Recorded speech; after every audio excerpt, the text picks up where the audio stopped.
안녕하세요. 10월 9일, 한글날 아침입니다. 우리 모두, 한글을 사랑합시다. 미 3대 지수 모두는 거의 약보와 마감이 되었습니다. 일단 다우존스 마이너스 0.03%, 그리고 나스닥 마이너스 0.51, 그리고 S&P 500에서 마이너스 0.19로 마감이 되었는데요. 주요 마감 원인은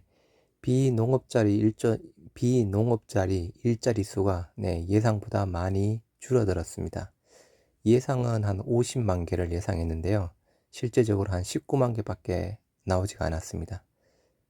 아무튼 그 이유 부분이 가장 큰 부분이고, 또 하나는 10년물 국채 금리가 1.6%대까지 올랐습니다. 한번 보시도록 하겠습니다. 노동력 부족 우려 속에 미 3대 지수 소폭 하락 마감이 되었습니다. 에너지주는 강세를 보였다고 하는데요. 9월 일자리 보고서가 전망치를 크게 밑도는 쇼크를 기록한 가운데 뉴욕 증시는 소폭 하락했습니다. 3대 지수 모두 소폭 하락했고요. 10년물 국채금리 1.6%대로 상향 돌파했습니다. 말씀드린 대로 9월 일자리 보고서 쇼크입니다. 노동력 부족 우려가 높아지고 있는 부분인데요. 이날 시장에서 발표한 노동부가 발표한 9월 일자리 보고서 수치 부분, 예상은 50만 개를 전망했던 부분이었지만 실제적으로 9월 비농업 일자리 수는 19만 4천 개로 증가했습니다. 50만 개 증가를 예상했는데 19만 4천 개 부분, 말 그대로 쇼크 부분 쪽이고요. 노동력 부족이 경제 성장 발목 잡을 가능성이 있다고 이야기를 하고 있는 부분인데요. 11월 테이퍼링 발표는 예정대로 할 것이라는 기사가 있습니다. 시장은 쇼크 수준의 9월 일자리 보고서에 대해 우려를 하고 있습니다.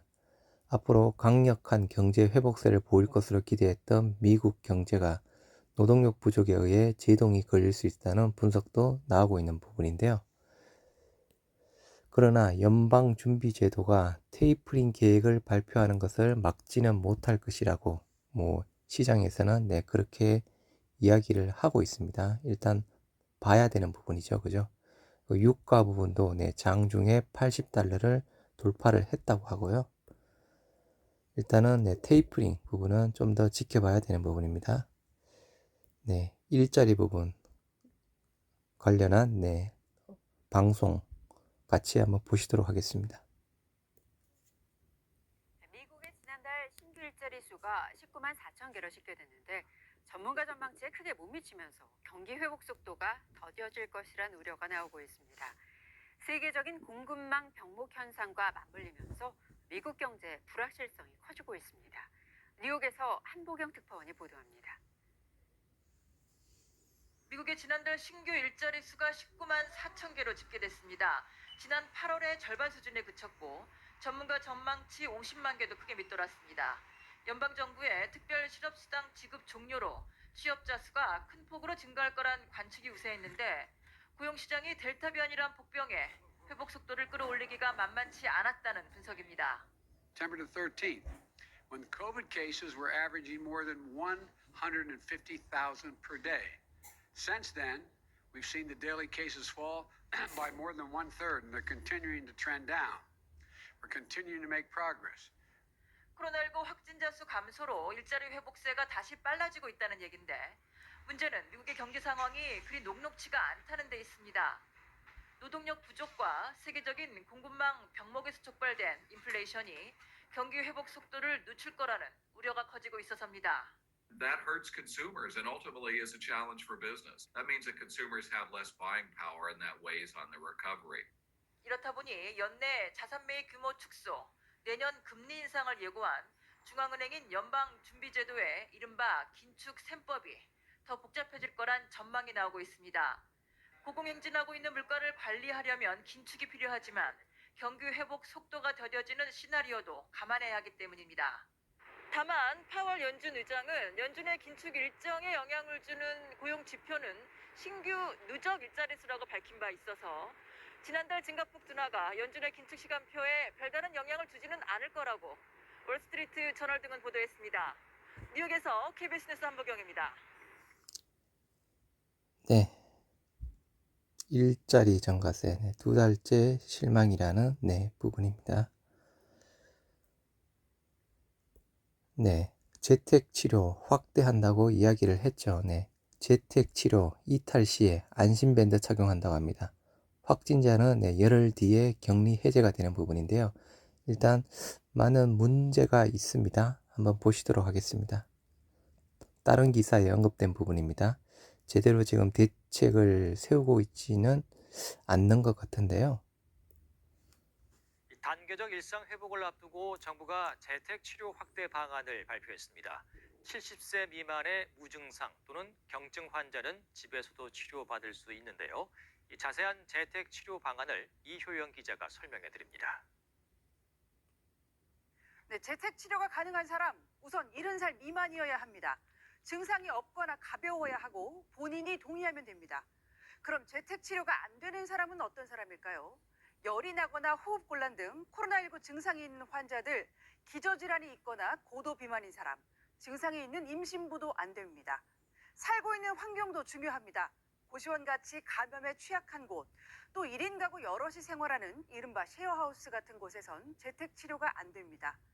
재택치료자와 함께 살고 있는 가족은 백신을 맞았을 경우 같이 격리됩니다. 집안에선 환자 혼자 머무를 공간이 반드시 필요하고 화장실이 하나라면 쓸 때마다 소독해야 합니다. 그럼 재택치료는 어떻게 할까요? 하루 2차례 체온과 산소 포화도를 측정하면서 매일 모바일 앱에 건강정보를 입력합니다. 필요하면 의사와 비대면 진료도 가능합니다. 이렇게 확진 후 열흘 또는 증상이 나타나고 열흘이 지나면 재택치료를 마치게 됩니다.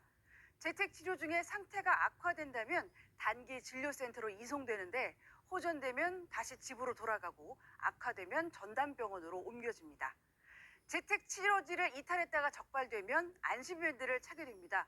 전담 공무원이 전화 또는 위치를 확인할 수 있는 모바일 앱을 이용해 수시로 확인합니다. 안심밴드를 차고도 또 이탈하면 고발까지 될 수 있습니다. 현재 재택치료를 받고 있는 코로나19 확진자는 전국에 3,300명 정도입니다. 단계적 일상 회복을 위해선 의료체계 부담을 줄여야 하는데 재택치료의 활성화는 바로 첫 번째 전제 조건이 될 것입니다. KBS 뉴스 이효연입니다. 네, 재택치료자 지금 3,300명이라고 이야기를 하고 있는 부분인데요. 네, 지금도 재택치료 관리 제대로 안 되고 있습니다. 한번 또 다른 영상 보시도록 하겠습니다. 문의 전화 20분 넘게 기다리고 있고 재택치료 아직 준비가 부족하다. 환자도 의료진도 불안하다고 합니다. 네, 이렇게 정부가 재택치료를 확대하고 있지만 현장에서는 아직 불안하다는 목소리가 적지 않습니다. 이 준비가 덜 됐고 또 보완이 필요하다는 건데요. 최유경 기자가 재택치료자들의 이야기를 들어봤습니다.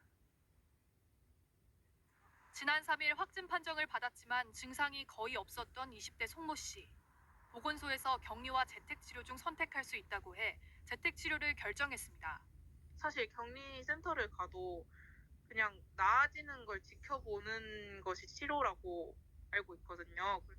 그러나 하루 한 번 증상 확인 전화를 받는 것이 관리의 전부. 묻고 싶은 것이 있어 보건소에 전화해도 통화가 쉽지 않습니다. 기본으로 한 20분, 15분 정도는 계속 기다리는 것 같아요. 재택치료가 시작된 지 엿새가 지났지만 체온계 등 필수 물품도 받지 못했습니다. 재택치료자가 늘면서 물량이 부족하기 때문입니다. 정부로부터 지원을 받아야 하는 보건소 측도 해결책이 없습니다. 나는 지금 몸이 아프고 열이 나는데 아무런 물품이 없다. 구청이 환자들을 무책임하게 방치하고 있다. 이런 말까지 하고 있거든요. 재택치료를 마치고도 확진자는 불안함을 호소합니다. PCR 검사 없이 증상 발현일을 기준으로 10일 뒤 격리 해제 통보를 받다 보니 여전히 밖에 나가기가 꺼려집니다. 개별적으로 검사를 받고 싶어도 받을 수가 없습니다. 지금은 어쨌든 양성을 한번 받았기 때문에 앞으로 이 다음에 또 검사를 하시면 또 양성이 나올 가능성이 크다. 근데 양성이 나오면 어쨌든 또 보건소 측에 이렇게 입력이 되다 보니까 또 자가격리가 들어갈 수 있다는 거예요. 전화 상담만으로 환자를 살펴야 하는 의료진도 어렵기는 마찬가지입니다. 고령이나 아니면 외국인 환자도 굉장히 많아서 의사소통이 일단 어렵고 청력자이신 분들도 있고. 서울시가 지정한 4곳의 재택치료 지원센터 가운데 한 곳인 서울대병원은 현재 간호사 4명이 하루 평균 환자 200명 정도를 돌보고 있습니다. KBS 뉴스 최유경입니다. 네. 지금 현재 아까 재택 환자 수 대략 3,300명이라고 이야기를 했죠. 네. 재택 치료 환자 3,300명인데도 지금 이 상황입니다. 격리 해제, PCR 검사도 없이 그냥 격리 해제. 과연 위드 코로나 갔을 때 잘 대응할 수 있을까요? 네, 자영업자분, 네, 자영업자 하시는 분들, 네, 거리두기 손실 80% 보상해 준다고 합니다. 네, 분기별 1억 원까지라고 하고요. 여행업 등은 빠진 부분이라고 합니다. 그동안 거리두기가 장기화하면서 자영업자들의 피해가 이만저만이 아니었는데 정부가 오늘 자영업자들의 피해를 보상해 주겠다는 계획을 발표했습니다. 최대 1억 원까지 준다는 건데 보상금을 누가 얼마나 어떻게 받을 수 있는 건지 이정민 기자가 자세히 설명하겠습니다. 정부가 코로나 사태로 피해 입은 소상공인을 위한 손실보상제를 발표했습니다. 피해액 보정률은 100%가 아닌 80%로 맞췄습니다. 보정률은 집합금지와 영업시간 제한 조치별로 차등하지 않고 동일하게 80%로 하였습니다. 보상 대상은 올해 7월 7일부터 9월 30일까지 집합 금지나 영업 제한으로 손실이 발생한 중소사업자입니다. 한 분기별 보상금은 최소 10만 원에서 최대 1억 원입니다. 그럼 보상금은 어떻게 계산할까요? 하루 평균 손실액의 방역조치 이행 날짜와 보정률을 곱한 금액이 손실보상금인데, 예를 들어 한 식당이 하루 20만 원씩 28일 동안 방역수칙을 지켰다면 총 448만 원을 손실보상금으로 받는 겁니다. 일평균 손실액 계산에는 영업이익률 외에도 매출액 대비 인건비와 임대료도 반영됩니다. 보상금 신청과 지급은 이번 달 27일부터 가능한데요. 방법은 크게 2가지. 지급 방법 중 신속 보상은 온라인으로 신청하고 별도의 서류 제출 없이 신청 이틀 안에 보상금을 받습니다. 산정 금액에 동의하지 않으면 확인 보상을 신청할 수 있는데요. 증빙 자료를 제출해서 보상금을 다시 산정받거나 이의 신청이 가능합니다. 하지만 코로나 피해가 극심한 여행업과 공연업 등은 이번에 제외됐습니다. 손실보상 방안이 나왔지만 소외된 업종도 있어 자영업자들의 불만은 사그라들지 않을 것으로 보입니다. TV조선 이정민입니다. 네, 자영업자분들에게 조그만 또 힘이 되었으면 좋겠습니다. 하지만 여행업, 공연업 왜 빠졌는지 조금 의아해하네요. 인천시가 지금 미국에서 항체치료센터 지금 많이 개설해서 지금 치료를 받고 있는 부분이죠. 미국에 지금 개설되고 있는 항체치료센터 같은 그런 시범 사업을 진행할 모양입니다. 김밥나라님께서 찾아주셔서 올려주신 내용이고요. 인천시 코로나 항체치료제 투여센터 시범 사업 벌인다고 합니다. 그래서 코로나19 항체치료제 투여센터 시범사업 관련 회의 참석 협조 요청문이라고 해서 인천시가 말 그대로 시범사업을 하기 위한 지금 준비 단계를 하고 있는 부분으로 보여집니다. 인천시 시장이 제가 알기로 서회장이랑 제물포고 동기 동문 정도로 알고 있습니다. 그리고 우리 셀트리온 인천시 송도에 있죠. 그래서 그런 부분으로 아마 인천시에서 적극적으로 나서려고 하는 모양입니다. 좋은 소식이죠. 좋은 주말 잘 보내시기 바랍니다. 감사합니다.